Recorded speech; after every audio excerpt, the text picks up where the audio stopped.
Hello there and welcome to No More Mondays, the show where we believe humans still matter, mediocrity is expensive, and ownership changes everything. As always, I'm your host, Angie Callen, here with a special edition of the show as part of our Scary Good Summer Showcase. We're throwing it back and featuring episodes included in my book, Scary Good, Discovering Life Beyond the Sunday Scary, because they are just that good and that timeless. So whether you've read the book or not, side note, pick it up if you haven't, I hope you enjoy this episode to give you a little push through the week and the summer to maintain momentum in whatever you're working towards. Enjoy.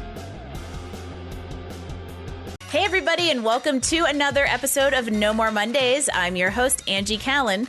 Are you a perfectionist? If you just nodded your head, cringed, or smirked at the ask, I'm guessing there's a good chance the answer is yes. And that you also know we all want to think that perfectionism is a strength, but it's often a trap that binds us and limits our potential.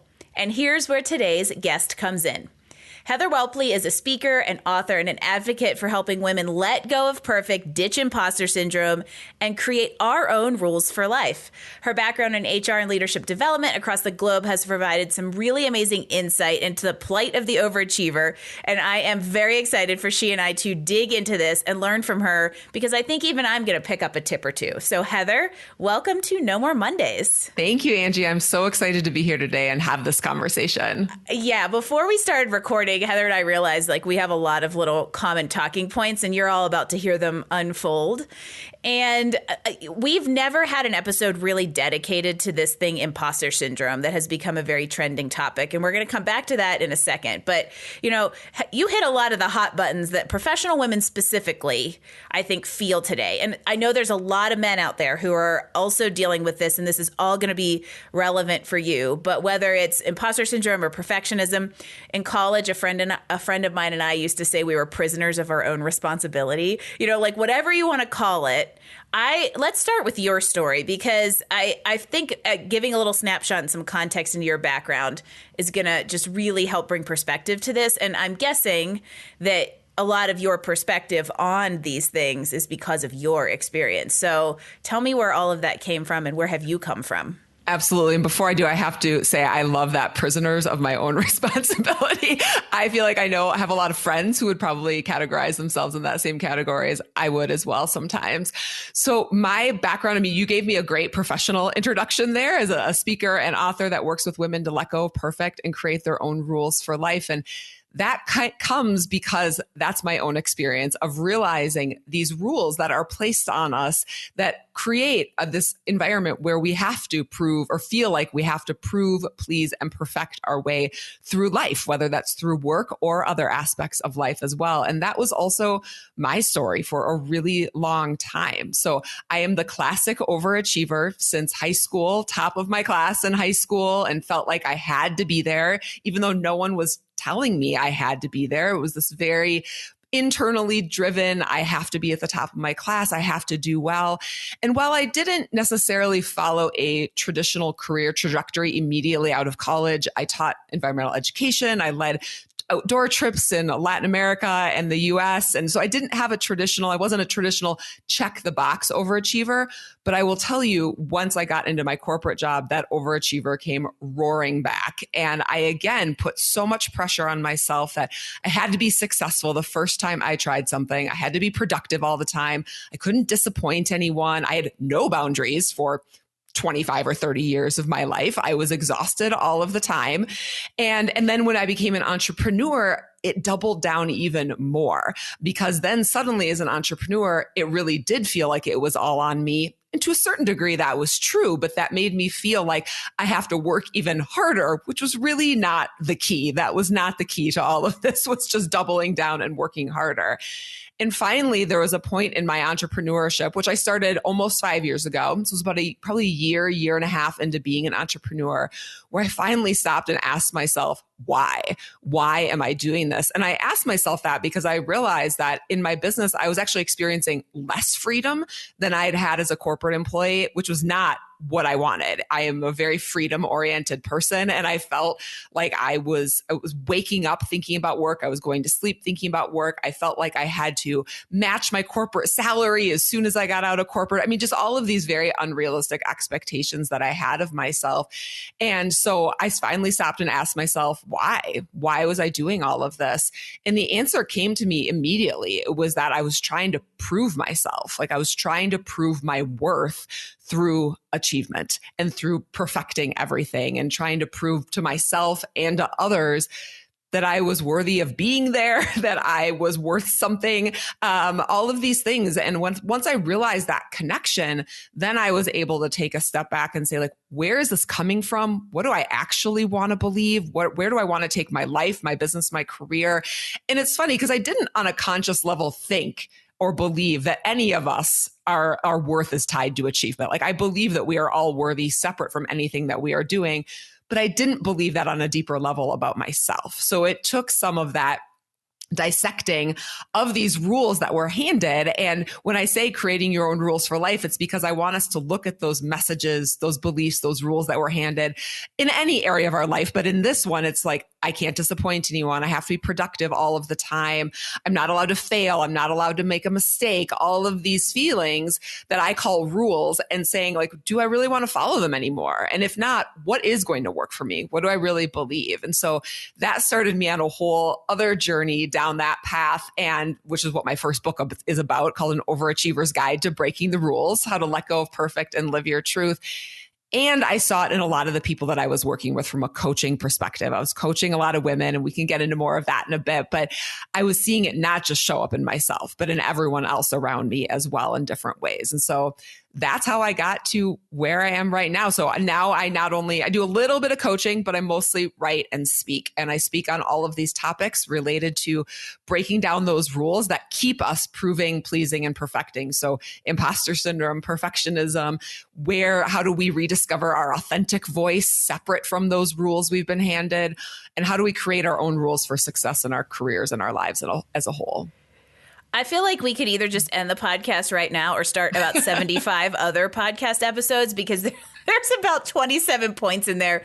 I want to dig into it. If Heather can see my face, there's an insider piece of knowledge. The rest of you don't get the benefit of seeing like just the video that we record for our own connection. And my face during that whole thing was like, oh yeah, there we go. And like, just it's 100% true. And I've experienced a very, very similar. You and I are also of a very similar age, probably raised by similar aged parents of a certain generation. And I would even say potentially similar like geographic things, because I grew up in Pennsylvania, and you're from Minnesota, right? I am from Minnesota. Yeah. Yes. So there was also those rules kind of came down from above or before us is probably a good way to say it. And I think that we're at a point now of stopping and saying, should these still be the rules?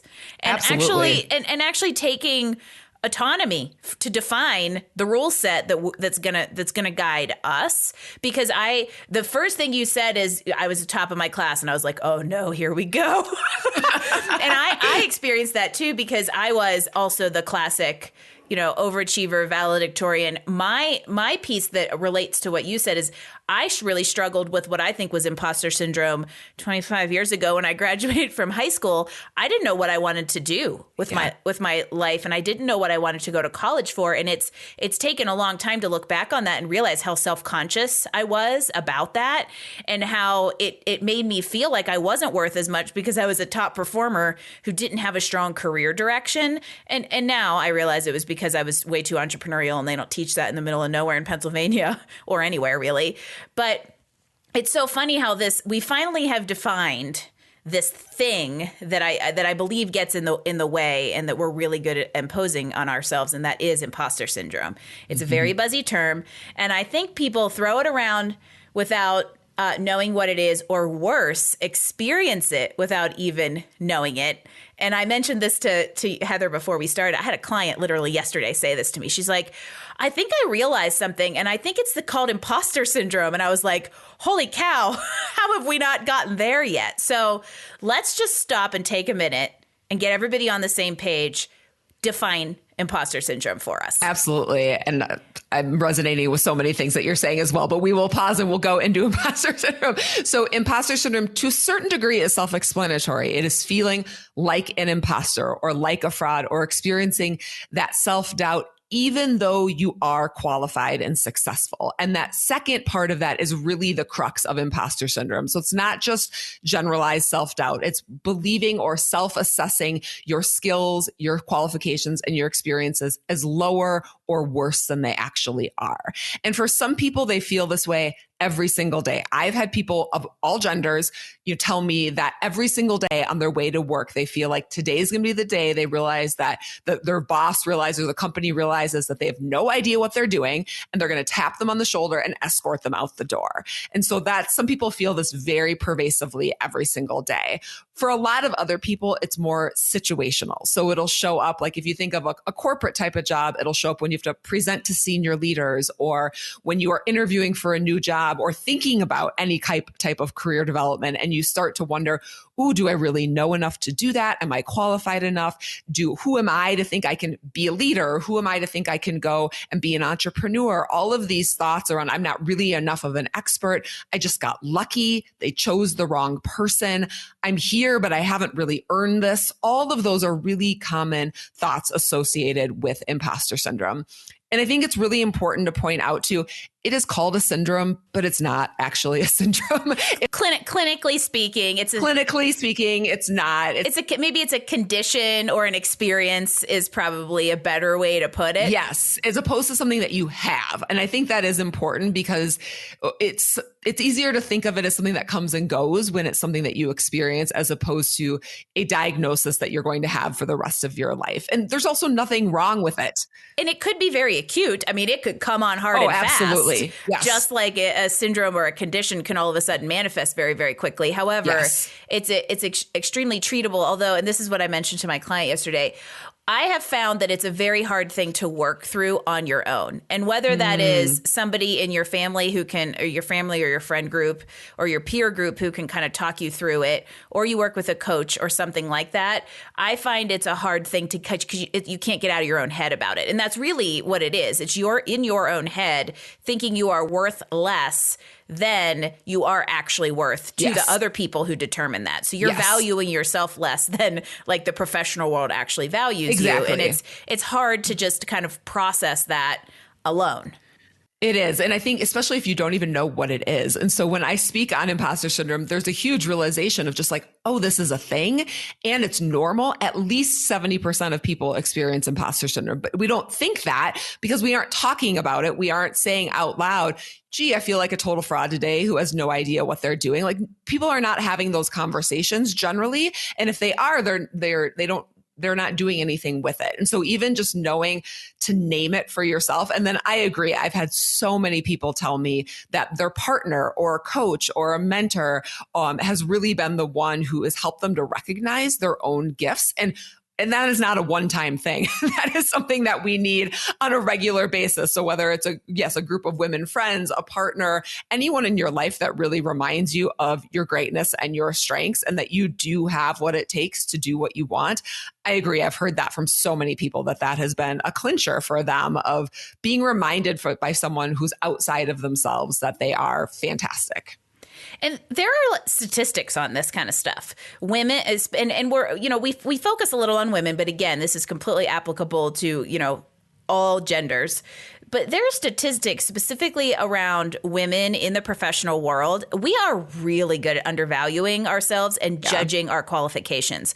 We're less likely to apply for a job because we think we're not as qualified as we need to be versus men. We are 50% less likely to negotiate a higher salary than men. And in a time when, something as straightforward as the pay gap exists and and we're aware of it as we are, this is the kind of stuff we have to kind of advocate and help ourselves in getting better at. It's very true. And there's also cultural reasons or like structural discrimination reasons for basis all of this as well. So it's really interesting with imposter syndrome specifically. There's some conflicting research out there, some of which says that underrepresented groups, so women, people of color, are more likely to experience imposter syndrome. Other research says that the experience like anyone can experience it across the board. And we definitely know that white, straight, cisgender men, plenty of them also experience imposter syndrome, but that the experience of it isn't necessarily the same, because at least in our American culture, that it is designed subconsciously, or however we want to say that, to buoy back up the confidence of white, cisgender, straight men faster than other groups because of, pats on the back and mentors, and just the way that our system is structured. Men are questioned less than women are. And so we know that all of these pieces can contribute to both creating and exacerbating imposter syndrome, being interrupted all the time, having your intellect questioned, having your opinions questioned. And those are things. So I just want to be really careful, because yes, we can do things for ourselves, and we should be aware of this, and we should be doing things for ourselves. And I never want anyone to listen to a conversation and think it's their fault that they're experiencing imposter syndrome in the first place. There's a reason these experiences, if we want to move away from the syndrome word, there's a reason that the experience of the imposter is so prevalent in our working world, and it's because the conditions have allowed it to develop. And I think it's a really interesting thing to think about, that while anyone can experience it, I think maybe the underrepresented side of it experiences it differently and has outcomes or different impacts because of it, due to that structure. Absolutely. It's fascinating. It is. And now a word from our sponsor. This episode of No More Mondays is brought to you by Athletic Greens. As many of you know, I live a very active lifestyle here in the Colorado Rockies, and I'm also gluten-free. So I started taking AG1 because I wanted a quick and easy way to support my gut health and my immunity. I also love a good routine, and AG1 makes it easy to get my daily dose of vitamins. I just pop a scoop in a blender bottle, shake it up, and I get 75 high-quality vitamins, minerals, and superfoods during my 22-minute drive to CrossFit. The bonus? Not only do I feel great during my early morning workout, I sleep better and I have more mental clarity, all without breaking the bank, because this is just $3 a day. As a climate neutral certified company, I can also feel good about that $3 going somewhere meaningful. We're partnering with Athletic Greens to make it easy for you to stock up. Athletic Greens is going to give you a free 1-year supply of immune-supporting vitamin D and 5 free travel packs with your first purchase. All you have to do is visit athleticgreens.com/emerging. Again, that's athleticgreens.com/emerging to take ownership of your health and pick the ultimate daily nutritional insurance. And now back to the show. So, okay, let's talk about the perfectionist thing, because this is a little different than imposter syndrome, and I think it's of like equal import, because it comes on for different reasons, and it really a lot of times is that self-imposed have to be all the things. Where do you see it as a hindrance in the professional world? Oh my gosh. So in so many ways. Loaded question. We could go a lot of different directions in that. So I feel like there's two different categories immediately come to mind. There's probably more than that, but two different categories. One is on your own well-being. And so when we're putting all that pressure on ourselves, and I kind of think of it as like the inner critic, when we're in that perfectionist mode, or when we are perfectionists and put that pressure on ourselves, you feel like you should always be doing more, like it's never enough. And then even when and sometimes you raise the bar on yourself, and sometimes you raise the bar so high that you're not even able to meet the expectations of yourself. So you might meet others' expectations, but you're not meeting the expectations that you put out there for yourself. Or you raise it just high enough that you can reach it, but only through overwork and burning the candle at both ends and burning out. But either way, interestingly, the inner critic will still sweep in. So if you reach the bar and you have that quote unquote success, that inner critic will swoop in again and say, well, next time I have to work even harder. I have to raise the bar even higher. Even higher. To do more. Yeah. And then if you don't meet it because your expectations are so unrealistic, almost the same thing happens, except for it's probably meaner, because it's like, oh, I should have worked harder. I should have done more, even though it's not even possible at some point to do that. So there's a lot of internal stress, anxiety, and burnout related to perfectionism. And I definitely felt that for a long time. It's funny, until probably 5 years ago, I would not have described myself as a perfectionist, because I'm not a detail-oriented perfectionist. Like, I believe we all make human error. I don't really care if there's a typo out there. I mean, of course I'll catch it, but I've never, and in fact, I've almost been annoyed with other people who have been at that level. And I think it's just because I'm not an overly detailed person. That's not how my perfectionism showed up.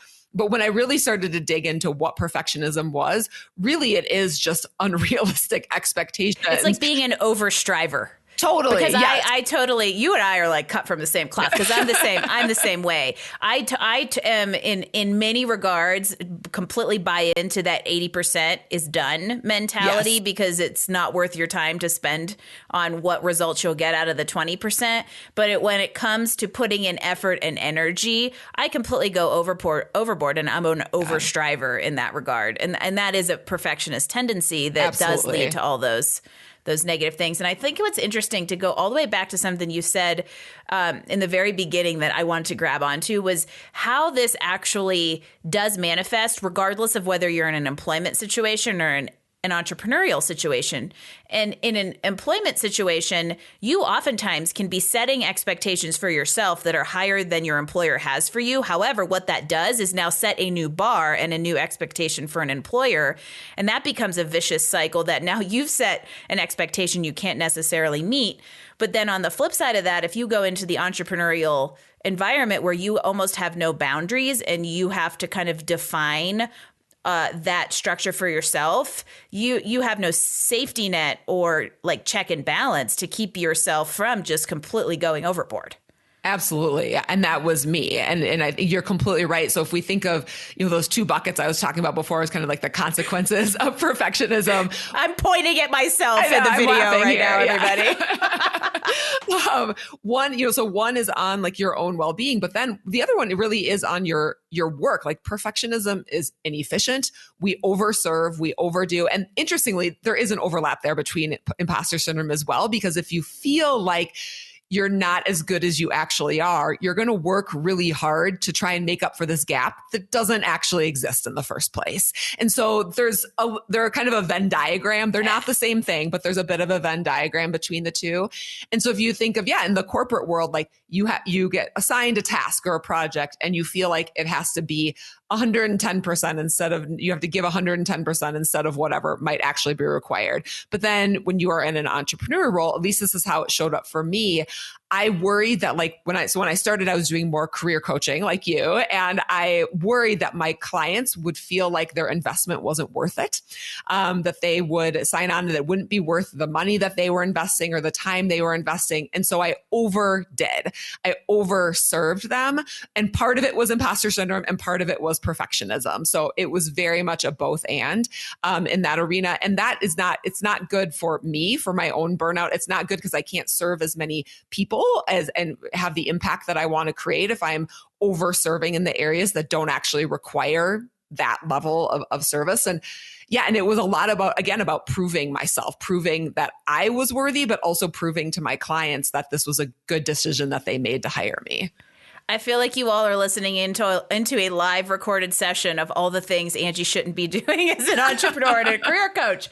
My husband's sitting there listening to this episode going, was Heather prompted to discuss all of these things with my wife who overworks herself and overserves her clients? It's very true, especially in the entrepreneurial space of kind of like coaching, advising, and consulting, where it is very much based on, giving your like intellect and knowledge to people, and you can just continue striving for new levels. So let's shift gears slightly.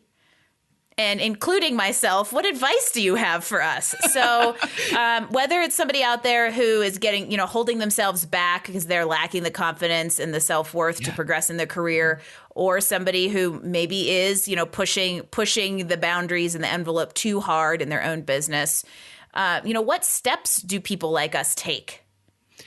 I think there's kind of both the short term in the moment steps, and then there's the longer term steps. And so in the moment, some of the best things that you can do is, first of all, just recognize and name what you are experiencing. So now that you know a little bit more about what imposter syndrome is, or you dive into it a little bit more because you're starting to recognize yourself in it, start to notice when you experience it and simply name it with curiosity of like, oh, I am experiencing imposter syndrome right now. That's what's happening. And that act alone will help to decrease the power of it, of just recognizing it. And the same thing with perfectionism of like, wow, I am being, again, with total curiosity and compassion, like I'm being really hard on myself right now. What's going on here?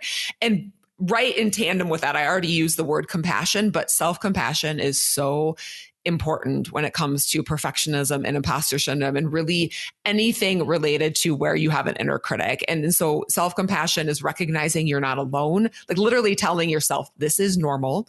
Other people experience this. I'm not alone in this experience or these feelings. And then talking to yourself like you would a good friend. So saying the same words to yourself, whether it's in your head or out loud. And so when we think of imposter syndrome, if you're sitting there thinking about applying for a new job, but all of the thoughts are coming to your mind. Like, I don't know if I really know enough to do that. I'm not sure if I'm qualified. What if I get into that job and I'm totally in over my head and I have no idea what I'm doing and I just have to fake it? All of these thoughts that are kind of those imposter thoughts. Think about if a good friend of yours that you knew was totally qualified for that job came and told you those things. What would you say to that friend? And say those same things to yourself. And that is a practice, but it's one that it's so good when it comes to both imposter syndrome and perfectionism, because self-compassion is essentially the antidote to self-judgment, which is a lot of this comes in with that. So that's what I would say, like in the moment. And then also having a practice or two for yourself that you know helps you get out of your head, back into your body, that helps to quiet some of those inner critic thoughts. So for me, hiking is the number one thing. You already brought up having people in your life that can remind you of how great you are and can recenter you into yourself. And that practice and people are going to be different for every single person out there. But I think it's helpful to have a couple of those things in your back pocket that you can do just to reground in yourself and quiet that inner critic. On the deeper level, though, I would say it's really looking at what are these rules and the beliefs that are handed to you. And when I say handed, it might be specifically by individuals in your life, but it can also just be the general cultural messages that we get. I mean, for entrepreneurs, like rise and grind and, things like that. It's terrible. It's ridiculous. And the number of ads I got on my Facebook page when I became an entrepreneur about like, build your 6-figure business, build your 7-figure business. And you see these messages all of the time. I'm laughing because I get that so as LinkedIn yes. lead gen spam, right? So you get 17 messages a day. Like, hey, would you like 26 qualified leads to your inbox so that you can make $50K this week? And I'm like, no, I don't. I'm good. Yeah. So we get these messages. And so when you can take that step back, like, so when I realized like, what am I doing? And I took that step back with curiosity and compassion, was like, why am I doing this? I'm doing this to prove myself. But then the next step of that is to choose some different thoughts and beliefs. And for me, the one that really truly changed my life was selecting the belief, I am worthy for who I am, not what I do. And then when you start to act on that new belief, it was like, oh, if I start to believe that over time and act on it, then I don't have to overwork all the time. I can take a Wednesday afternoon off and not feel totally guilty if I'm out on the hiking trail, like I should be sitting at my desk at my computer. And like I can do less and I can ask for more money and I can do all of these things because I can still work hard. I can still create an impact, but my personal worth isn't dependent on it.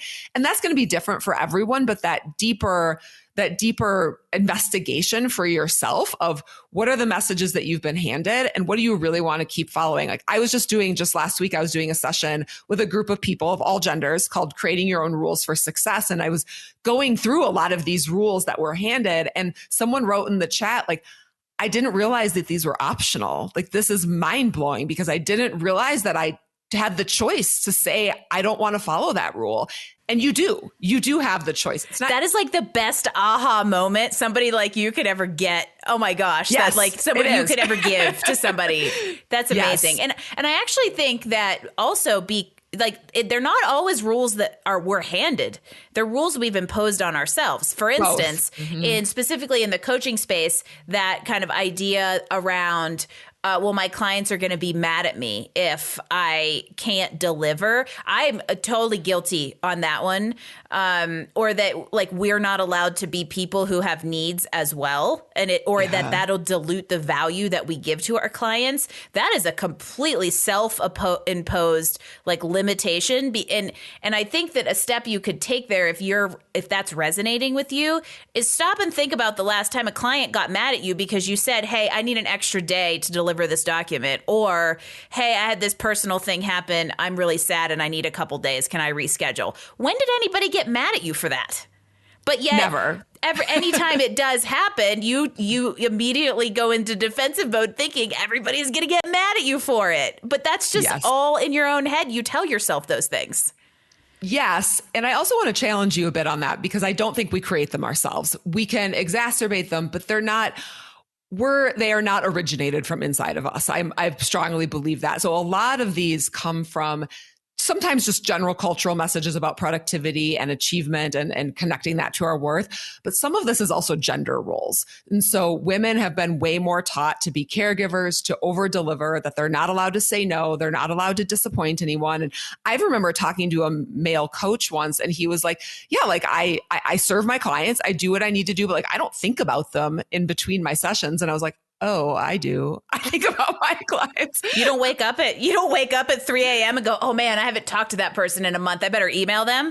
Exactly. And they're not, and this isn't everyone. Obviously, I'm making some very trending, stereotypical things here, absolutely. But they're based in some truth about those roles that women have been taught that this is the role a woman is supposed to play. And even though we are expanding that role all the time, a lot of that has still stuck in with us, so that we have to take care of everyone and be responsible for everything all of the time. And that's part of that role that we've been handed as a woman. So it feels like it is coming from inside of you, but it does not typically originate from inside of you.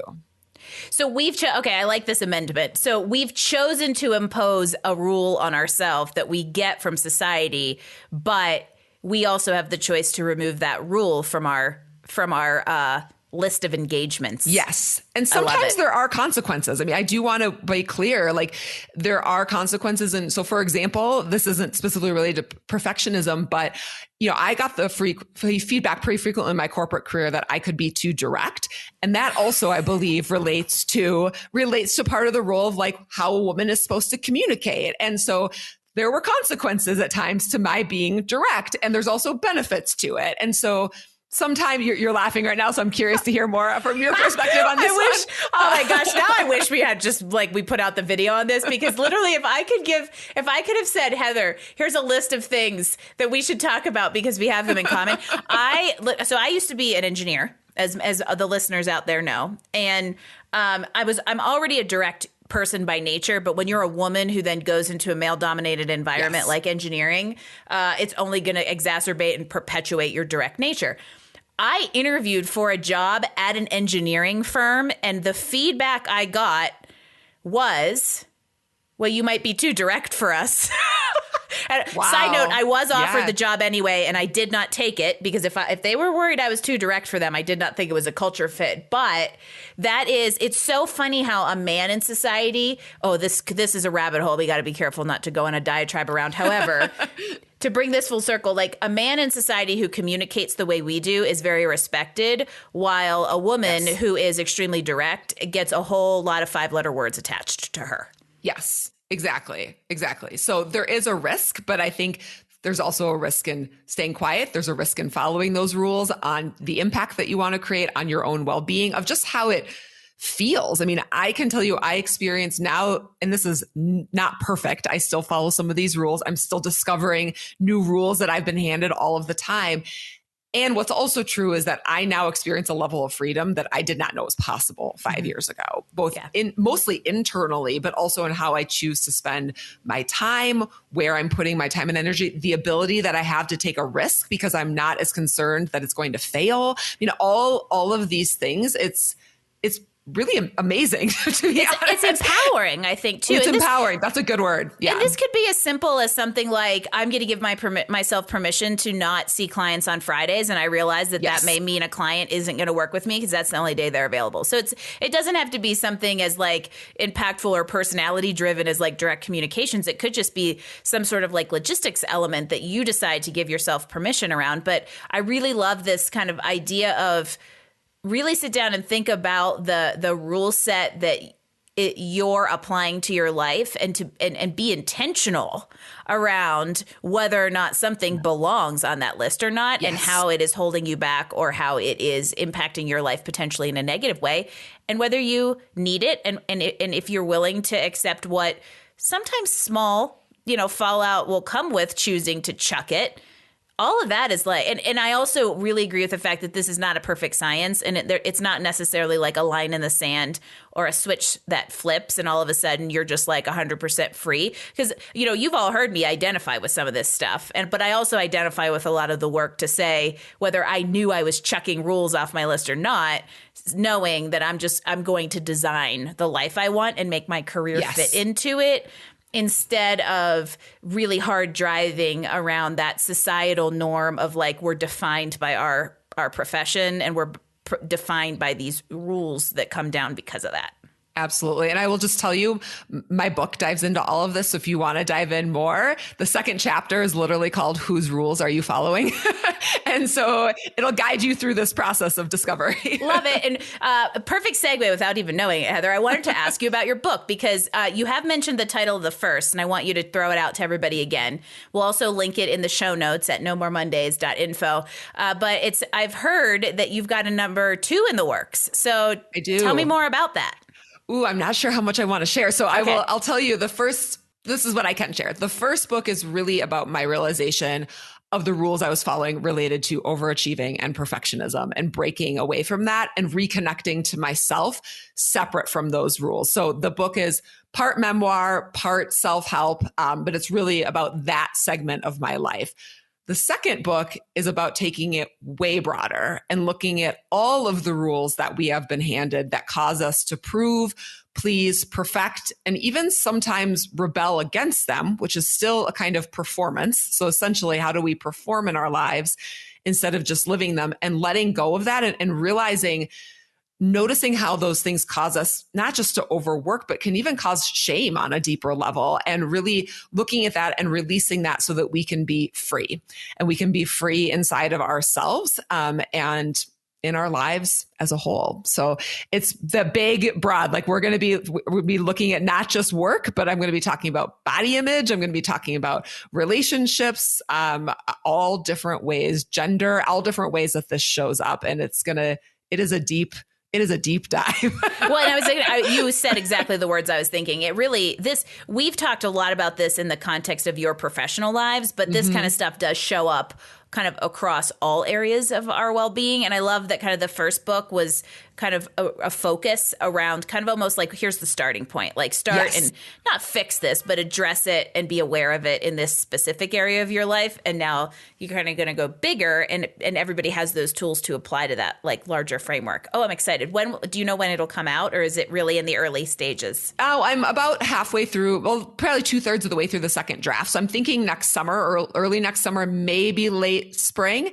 It's always, if you're working on a project like this, it's always a balance between working on that project and doing the other parts of work and still having a life and resting and all of the things. Because I don't want to be someone who sit out there and peddles like we should be doing less and letting go of our perfectionism and then driving myself to do it all in a crazy fast way. So I try and walk my own talk when I look at so this you're as not well. hammering the keyboard 12 hours a day on a nice Colorado day, because side note, Heather's also a fellow Coloradan. Yes. And I think that's also a good message is of not only just like taking this advice and executing these kind of ideas for the sake of executing the ideas, but really believing them enough to be an example for it as well. Yes. I mean, and all of these come out of my own experiences, and I wouldn't have had the second realization that has led to the second book had I not done everything related to the first book. I mean, I needed that, and I need to continue to practice that and to remind myself that I am worthy for who I am, not what I do, in order to continue to grow and experience that freedom. It's a reminder on a really frequent basis, and it is a guiding principle in my life now. But it's not a one and done. It is a daily practice, and I have no idea what the next level will be of my own growth and development and the next realization, but I've no doubt there will be many more in my life as well. And that's kind of exciting. See, guys, even the experts and the thought leaders are still working through the same stuff. It's just we're a half step ahead of you. So we've got the insight to be able to give you resources to learn from the things that we had to learn from, maybe in a little harder way. So speaking of experiences and advice, we're going to play a little game. And don't worry, it's not hard. It's called rapid fire recommendations. It's not usually rapid either, but here we go. Okay. What's your most memorable travel destination? Oh, I went to Colombia in probably 2008, 2009, which was just after the time it had become pretty safe to travel there, but right before there were that many tourists there. And it was unbelievable. I got to participate in Carnival. We were there during Carnival, which is the second largest carnival in the world after Rio.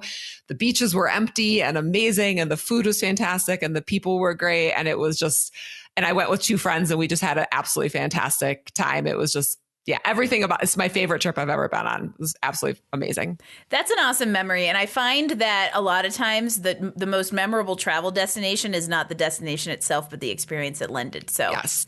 Excellent answer. Now, we've already gotten, obviously, I'm going to ask you for a great book recommendation. We know one, which we will link to, but give us another. Gosh, so many different books. I mean, I love Brene Brown. I had a feeling that's what you were going to say. And actually, I probably like her podcast better than her books. And she just started doing them again.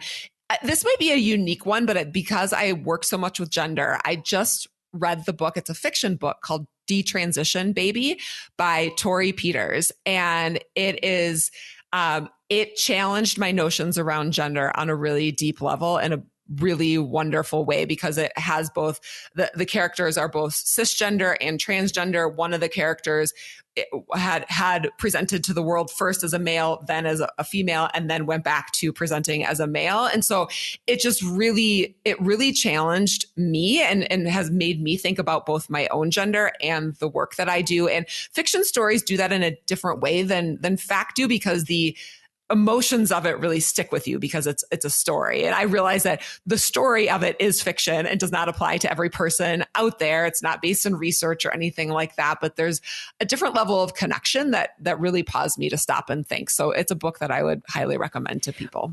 We don't get a lot of fiction recommendations on that list, so I'm kind of glad you went there. What about a movie? Favorite movie? Oh, my favorite movie is Field of Dreams. It's like from probably 1990. I mean, I was a kid when I saw it, and I love it. I don't even really like baseball, but I love that movie because I think even at a young age, I knew that we needed to listen to our own knowing above what other people were telling us. And that movie is really about that. That movie is about that. It's about listening to the crazy voice in your head that you know is right, that guiding force for you, regardless of what other people are telling you. And yes, we can always take feedback. We can take ideas from other people, of course, but then we need to turn inward and listen to ourselves. And that's really, to me, what that movie is about, set in just a wonderful story as well.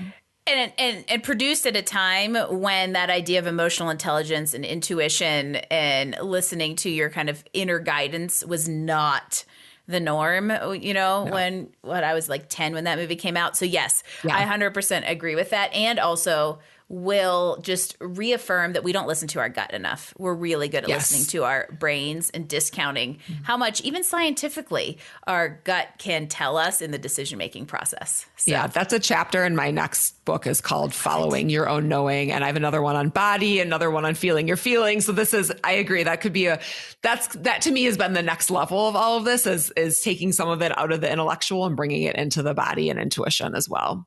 I hope you have like 1 million people on your wait list who hear all this. But that would mean 1 million people listen to this podcast. And let's just be real, everybody. Speaking of which, share No More Mondays with a friend. Speaking of podcasts, you mentioned Brene Brown, but what podcasts do you faithfully listen to? What's a great one? Yeah, so definitely both the Brene Brown podcast. I like Glennon Doyle's podcast, especially the interviews. They have fantastic interviews with people. I didn't know she had a podcast. Oh yeah, it's called We Can Do Hard Things. And so I particularly like the interviews because they just get really great guests. And they also often talk about turning inward and listening to yourself over the rules that society has given to you. So those are two podcasts that I listen to pretty frequently. I love podcasts. So there's a whole bunch. Some I listen to that are more on the spiritual front, some on the news front. It's how I get a lot of my information is through podcasts. Love it. And of course, this is a show about Mondays. So what is the first word that comes to mind when I say Monday? I thought about this ahead of time, and the word is engaging. And also I know that if it doesn't feel that way, I need to check in with myself. Like if I am dreading a Monday, or if I am tired, or I don't feel engaged on a Monday, I need to take a step back and say, like, do I need to sleep more, or do I need to take a break, or am I somehow not enjoying what I'm working on right now? Like what is going on? Because the norm for me should be engaging. That is maybe one of the best answers we've ever had. And it's not because of the word, it's because of the why behind the word. And I think that that's a really good thing to think about, is how awareness around how you look at Mondays. And if you aren't engaged, you need to pay attention. Yes. Yep. Well, sadly, as we wrap things up, which I really want to stay here for like 4 hours because there's about 25 things I want to chat about. But how does everybody else out there follow along with you and really hear all of this? Just you have a lot of perspectives and just wisdom and tools to give people. So how do people follow along with what you're up to, find your books, book you for a speaking gig? Where do we stay in tune with Heather? Couple different places. I mean, the best place to find all the information is my website, which is heatherwhelpley.com. So look at how to spell my name. But even if you Google something remotely related to my name, you will probably find me.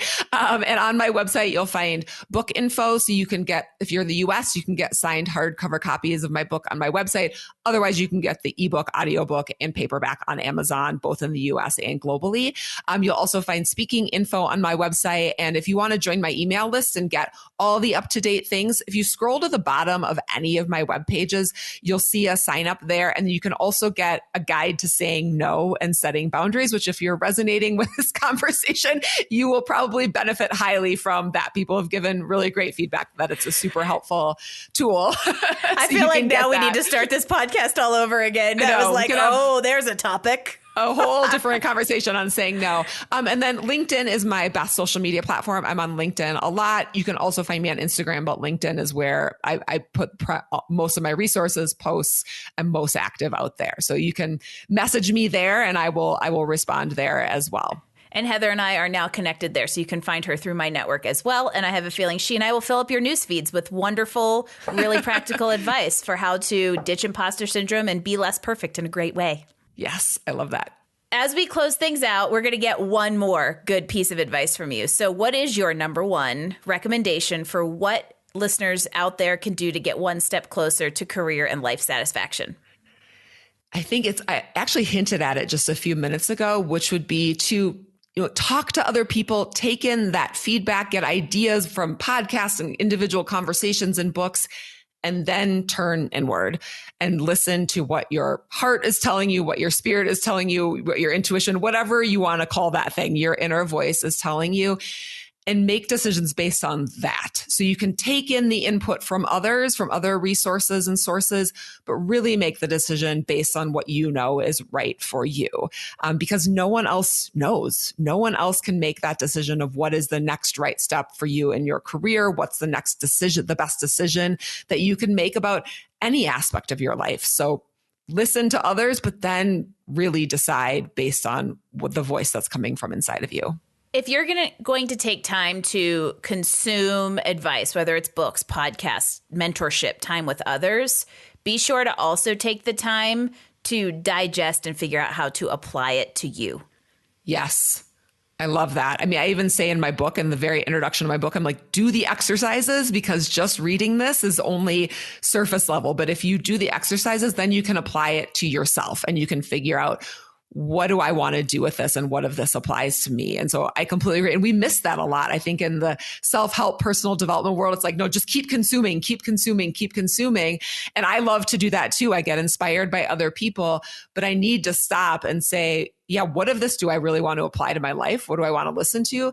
And I need space and silence and writing and journaling and hiking without any earbuds in my ears in order to do that. I need that space in order to digest and determine what do I really want to take on and what do I want to listen to.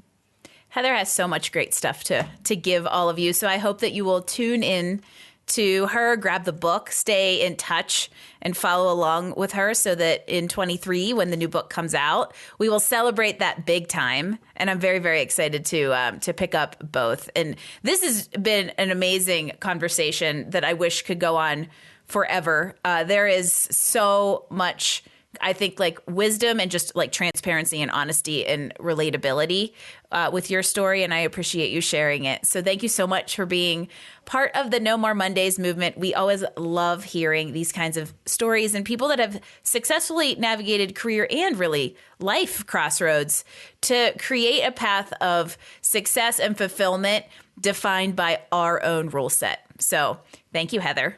Perfect. Thank you. I've enjoyed this conversation and appreciate your openness and vulnerability as well. Thank you. Thank you so much. And as we wrap up this Love Fest, everybody out there who's listening, I would appreciate it if you would subscribe to No More Mondays and leave us a 5-star rating because Heather and I just killed it. And it's a huge help as she and I both work to inspire confident professionals, help people overcome imposter syndrome, professionalism, all the things holding us back from a life of satisfaction and fulfillment and abundance. If you want to leave us comments, feedback, guest suggestions, or grab all the links and resources that Heather and I chatted about today, head over to nomoremondays.info and join us again next Wednesday when a new episode of No More Mondays hits your podcast feed. Thanks for joining us for another episode of No More Mondays. Tune in next week as we bring you more insights and actions to help you improve your professional life and find career satisfaction. Don't forget, visit us online at nomoremondays.info for all the details, show notes, and recommendations from this episode. No More Mondays, we drop new episodes every Wednesday. No More Mondays is brought to you by Career Benders, Inc. in partnership with executive producer Jane Durkee. For more information about career coaching, resume writing, personal branding, recruiting, and entrepreneurship coaching services, visit our website at careerbenders.com.